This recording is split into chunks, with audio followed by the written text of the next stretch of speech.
Hi everyone, Susie here, and today I'm going to be starting some dahlia seeds indoors. It's the first time for me starting dahlias from seed, so I'm hoping I have great luck with this. I think I'll save a lot of money if I can get these to germinate. I'm starting two varieties. The first one I got from outsidepride.com, and it's just a pom-pom. There's a lot of seeds in here. Can't wait to see what they look like. And this one is from Select Seeds, and I order from Select Seeds a lot, and it's just a watercolor mix. Not sponsored by anyone, but there's a few places that I order a lot of my seeds from. I find that I have really good germination, different varieties. Select Seeds has a really neat varieties that I like. So I'm just going to be starting them the way that I start most of my seeds indoors. If I didn't say it, it's about the middle of February, so it might be a little early for these, but I've never started them, so we'll see how it goes. So these trays here, I had them filled up, and I'm like, I'll just show you the whole process if you're not familiar with my channel or my videos. So I just label it with just a blue painter's tape with a Sharpie, starting at 210 watercolor. I like these trays. They have great drainage. They're seed starting trays. And then this one. So I'm going to do the one variety in each one. So I have a tray here with no holes. I have a humidity dome right here. So let's get these trays filled first. So in this little area, I just have a 5-gallon pail with pre-moistened potting mix. I had put boiling water in here to help sterilize it, to help with the control of fungus gnats. It's not 100%, but so far I've been seeing some really good results by doing this. So I'm just going to go ahead and fill this. It doesn't have to be completely full. They're not going to be staying in here the whole time when they germinate. I say when because I'm hoping. When they get to a certain size, I'll be pricking them out and putting them in their own container. So I think that's a good amount. I'm not going to press it down too hard, just a little firm. Just make sure all the air pockets are out. So there's one. And I always pre-moisten my potting mixes just because they're so dry. So if you don't do it and you go to water, a lot of times it'll just bubble and float, and then your seeds will go all over the place and not be where you put them.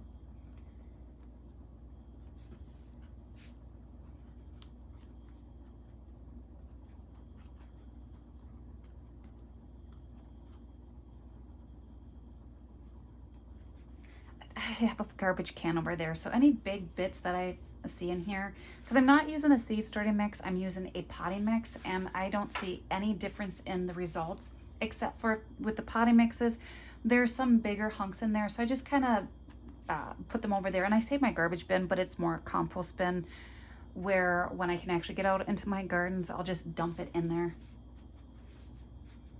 Sometimes I'll put it on the floor and pick it up later, but all right, let's get this covered back up. Make sure I'm in view here. All right, so let's start with the pom-pom one here.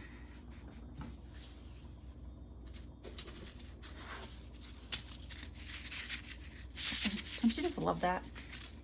Oh, there's even some instructions back here too.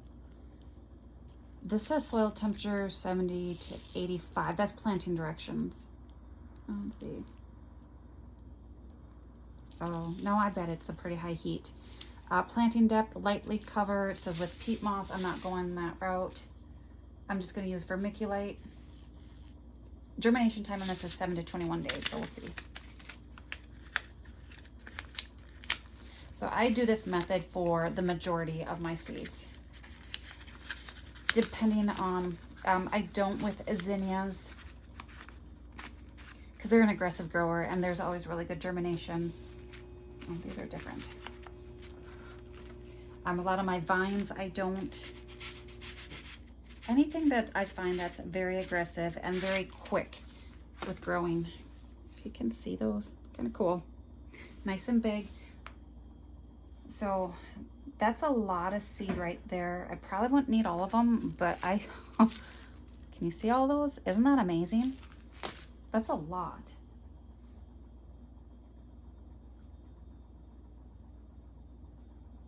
I try and space them out as good as I can to give them enough room to grow so they're not competing for light, good air circulation. Other thing is when it comes time for me to prick them out, it'll be a little bit easier where they have their own little space and I'm not disturbing the next plant too much. Because plants just grow at different rates, so sometimes I don't prick all of them out at the same time. Oh, that was a little close, but you know, that's okay. I'm not gonna, a lot of times I don't go and fix it unless if it just really clumps in one spot.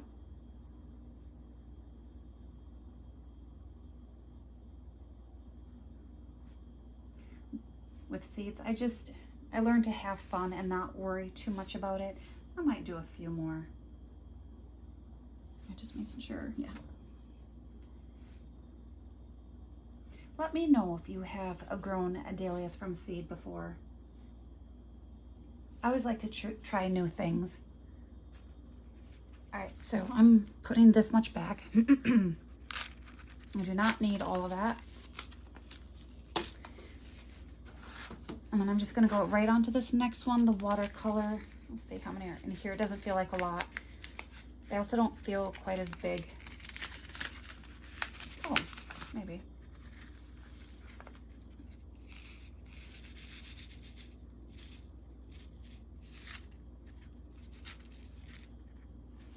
So again, yep, similar in look, just not quite as many, but that's still a good amount that's left over. So I'm hoping I have really good germination the first time around. But I figure if I don't, I've got more than enough time to start another batch. Whoops, that one landed right on top of the other one. So with these, I will be in front here. I have some seedlings. That is my plant station, my grow light station, and on the top rack I have the heat mat on up there, not the bottom one. The top one I mainly use for the germination, and then I'll switch them to the bottom once they've germinated. I don't keep the heat on for that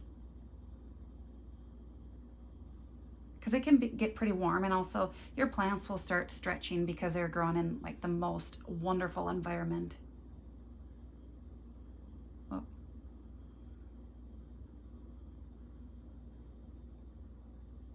And also with the heat mat, just to keep an eye on is, yes, I'll be covering this with a humidity dome, but just to keep a check on the moisture level because it does dry it out a little bit quicker. Not all seeds need to go on the heat mat.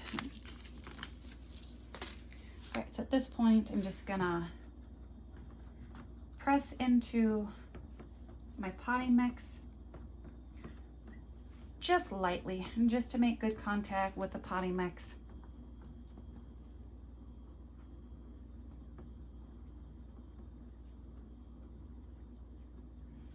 All right, and then the next step I do is I just cover with vermiculite. Just lightly. I go this route with pretty much everything. I've just had really good success this way, so I figure if it's not broke, why fix it?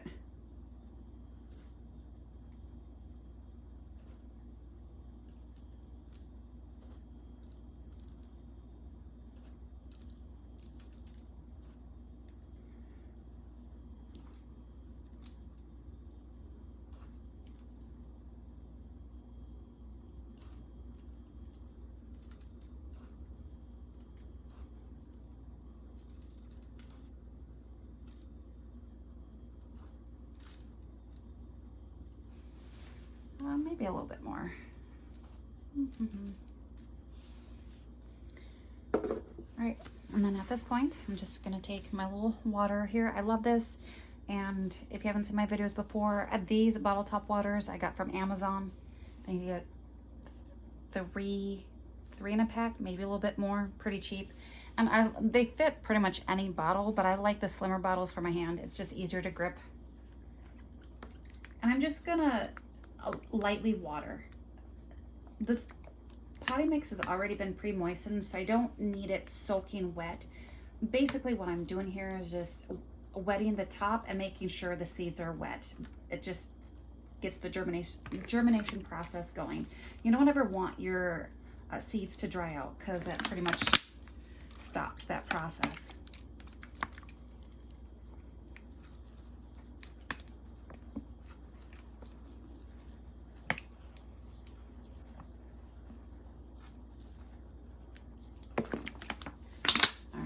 That's good. I'm just gonna turn it this way. I can fit 3 of these trays in here, so if I start something else I could put it in here. I might be starting some more perennial seeds at some point, so I'll just shift this over when I do that. This is where, yes, I do have a humidity dome on. It's not needed for this. I just find that right now in my plant room is in my garage, so the humidity level is nothing. It's so dry in here. I'm gonna have it on a heat mat. I just find that this keeps the moisture in a lot better. I find if I have this on a heat mat without this dries up real quick, so that's something to take into consideration. But once I see germination, I will definitely take, I would say, I kind of go with about 50% germination. I think some people say a lot more. I don't want to keep a whole lot of moisture in, because I don't want to promote like algae growth. I want good air circulation, also fungus gnats. If you have a lot of moisture or wet potting mixes, the fungus gnats just kind of hone in on that. So at this point, this entire tray, I shouldn't say entire because there's only 2 types, will go on my top shelf over there. Actually, I'll just take you along and show you where I'm going to put it. All right, so this is where I have them, and this is the top shelf. The heat mat is on. It is only reason why the lights are raised right now is because it was for video purposes. They will be lowered again to about 1 inch to 2 inch from the plants. They're not hot to the touch, so they're not going to burn the foliage of the plants. So yeah, so I still have this on for, I could probably take these off. I'm still waiting for this one right here. But yeah, so I've got the 2 trays here along with some yellow sticky tape in case of a fungus gnat hitched a ride, and this will be lowered to where it's almost touching the top of the humidity dome. They wouldn't have to, the lights wouldn't have to go on right now, just because it'll take these, well, oops, I'll probably check on them about 4 or 5 days. With the heat mat, I'm finding germination time has been cut in half, if not more. So it is amazing results, and just making sure once they do germinate, I'm going to get these off and put onto my lower racks where it's a little bit cooler, and then along with the humidity dome coming off. So hopefully you enjoyed this video, and bye for now.